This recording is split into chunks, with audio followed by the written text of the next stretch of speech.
കൊല്ലം കേരളപുരത്ത് MDMAയുമായി പിടിയിലായ പ്രതികളെ കോടതിയിൽ ഹാജരാക്കി റിമാൻഡ് ചെയ്തു.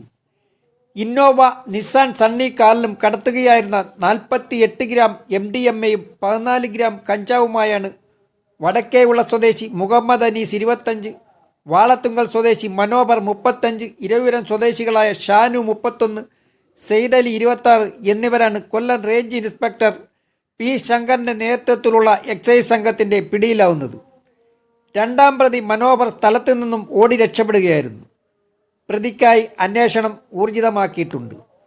കൊല്ലം റേഞ്ച് ഇൻസ്പെക്ടർക്ക് കിട്ടിയ രഹസ്യ വിവരത്തിൻ്റെ അടിസ്ഥാനത്തിൽ ബാംഗ്ലൂരിൽ നിന്നും MDMA വൻതോതിൽ വാങ്ങി കുണ്ടറ, കേരളപുരം, കരിക്കോട് ഭാഗങ്ങളിൽ കോളേജ് വിദ്യാർത്ഥികൾ വിതരണം ചെയ്യുന്നതിനായി കൊണ്ടുവന്നപ്പോഴാണ് എക്സൈസ് സംഘത്തിൻ്റെ പിടിയിലാവുന്നത്. പ്രതികളുടെ 2 കാറുകളും പിടിച്ചെടുത്തിട്ടുണ്ട്.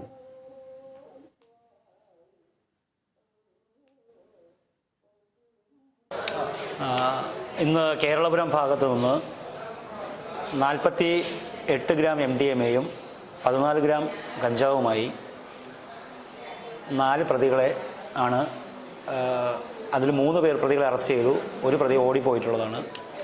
മുഹമ്മദ് അനീസ്, ഷാനൂർ, സെയ്ദലി 3 പ്രതികളും മനാഫർ എന്ന് പറയുന്ന പ്രതിയാണ് ഓടിപ്പോയിട്ടുള്ളത്. 2 ഈ MDMA വാങ്ങുന്നതിനും വിൽപ്പന നടത്തുന്നതിനായിട്ടാണ് ഇവരെത്തിയിട്ടുള്ളത്. ആ വന്നതിൽ വിൽപ്പന നടത്താൻ കൊണ്ടുവന്ന ആൾ ആണ് ഓടിക്കളഞ്ഞത്. 2 കാറിലായിട്ടാണ് ഉള്ളത്. ഒരു നിസാൻ്റെ സണ്ണി കാറും ഒരു ഇന്നോവ കാറിലുമാണ് ഇവർ കച്ചവടം ചെയ്യുന്നതിനായിട്ട് എത്തിയിട്ടുള്ളത്.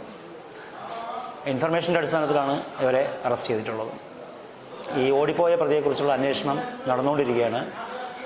ചുരുങ്ങിയ സമയത്തിനുള്ളിൽ തന്നെ അയാളെയും കസ്റ്റഡിയിൽ എടുക്കുന്നതായിരിക്കും.